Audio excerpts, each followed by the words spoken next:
Hello, Huntley Hotspurs. Time to react to Premier League Game Week 8.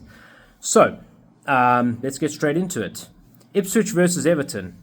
I said it will be 1-0 to Ipswich. It was actually 2-0 to Everton. I didn't expect Everton to get such an easy win here, actually. I thought Ipswich might put a bit more of a fight, especially seeing as they were the home team and they have a bit of a point to prove this season to stay up. But Ipswich are still having a pretty decent start to the season, still not in the relegation zone, thanks to the really troubling form of Palace, Wolves and Southampton. But yeah, maybe these kind of games are where Ipswich do need to actually get some points, but they didn't. It was Ipswich 0, Everton 2. Next game, Man United versus Brentford. I thought it would be a pretty routine 2-0 victory to Man United. And Man United did get the win in the end. They did get the 3 points, but not quite in as easy a way as I thought. It took Matthias de Ligt getting a head injury, trying to carry on, then the ref literally saying, no, you must come off for because you're bleeding. And then stoppage time madness with Brentford actually taking the lead in Egba just before the halftime whistle, which really deflated Man United and their fans. But then, United came back. Rasmus Højlund got his first goal of the season and they turned it around and got a 2-1 victory. So yeah, Ten Hag lives to fight another day. Next game, Fulham versus Aston Villa. I said it would be Fulham 1, Aston Villa 1. And I think Fulham did actually give it a good go. They obviously scored the early goal through Raul Jimenez to take the lead. He's on a really good run of form, by the way. But yeah, and then at the end of the day, Aston Villa's quality just shone through and they ended up getting the win. 3-1. Pretty solid, comfortable win for them in the end of the day. But just like Man United, they had to go a goal down before turning it around to win. And you might see that as a familiar thing coming up in this game week. Next game, Newcastle versus Brighton.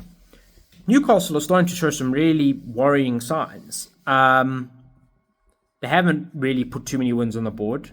The one win that they do have is that win against Tottenham, which I think if we just had one more quality attacker available on that day, for example, Solanke, to put a bit more, to have more chances, to have more ability to put those chances away, I think we actually could have won that game as well. So I think Newcastle looking to be a bit dodgy, and I think it's because of their poor summer market, their poor business they did in the transfer window, and also just Isak kind of getting injury niggles that are coming up here and there.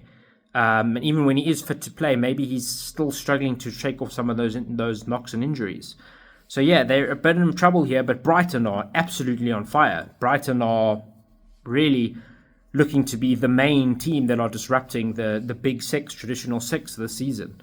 They got a victory over Newcastle, away at Newcastle. How much we as Spurs fans would love to get a win away at Newcastle. And Brighton just did it. They did it, 1-0. The Swizzler guy got it on his first try. They got a 1-0 victory. Yeah, well done to Brighton. You're welcome. All right, then next game, Southampton versus Leicester. I thought this was probably my worst take from the weekend. I said this would be a very dull, drab, 0-0 game. But actually, it was a classic. It was a banger. Southampton go 2 ahead by half-time, only to end up losing by the end of the game 3-2.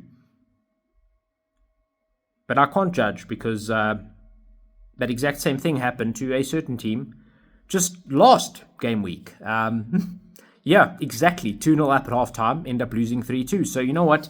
We can't judge. We can't pass judgment as Spurs fans. We've just done the exact same thing. And Southampton, we know how it feels. It does suck. It really does suck. Especially, I think even more for Southampton maybe because they actually really needed to get this win here. They're yet to get a win. And Leicester are actually really pushing through this campaign so far. A lot of people had them nailed on for relegation. I'm not really thinking they're going to get relegated, to be honest. They just seem to have just that enough level of quality and experience in the Prem to maybe just make it through. And I think Steve Cooper is playing conservative enough, defensive enough, that they can grind out some results. So, yeah, Leicester might make it, but Southampton, you're not looking good. All right, next game, Bournemouth versus Arsenal. I said this would be a pretty easy 3-0 win to Arsenal. And actually, it was not. It was a 2-0 win to Bournemouth because Arsenal completely lost their head. Saliba, I don't know, he's a very good defender, probably one of the best, if not the best, in the league, centre-back, but he completely lost his head there, early days. A red card, sent off, and then for 80 plus minutes, Arsenal have to play with 10 men. And it's a troubling theme, something they've had to do quite often this season. Is there a problem a bit with discipline with Arteta and with Arsenal, maybe? And if these discipline issues are there, this could be something that could cost them in a title charge. Definitely. They should be winning these games, and they didn't win it. But a real good coup for Bournemouth, who also pretty good team at the moment, must be said. It was Bournemouth 2, Arsenal 0. Wolves versus Manchester City. I said it would be an absolute hammering of Wolves. I said they would be at home, but they would be humiliated 5-0 by City. It was anything but.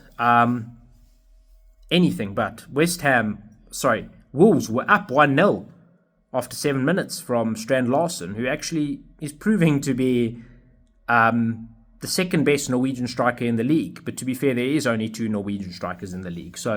But he is actually scoring some goals. He is scoring goals for them. Wolves can't really say he's been part of the reason why they've been struggling, because they did get something there. They did. They got a goal. They led for 35 minutes. Then it was 1-1, and then it took only in the 95th minute, in a rather controversial goal from VAR, to give Man City the win, a 2-1 win. And surprisingly, Wolves did something that very few teams can do, and that's keep Haaland quiet. Haaland did not score a goal in this game. Very strange. Very, very strange indeed. But yeah, it was Wolves 1, Man City 2. They kept it really tight, really neat and tidy.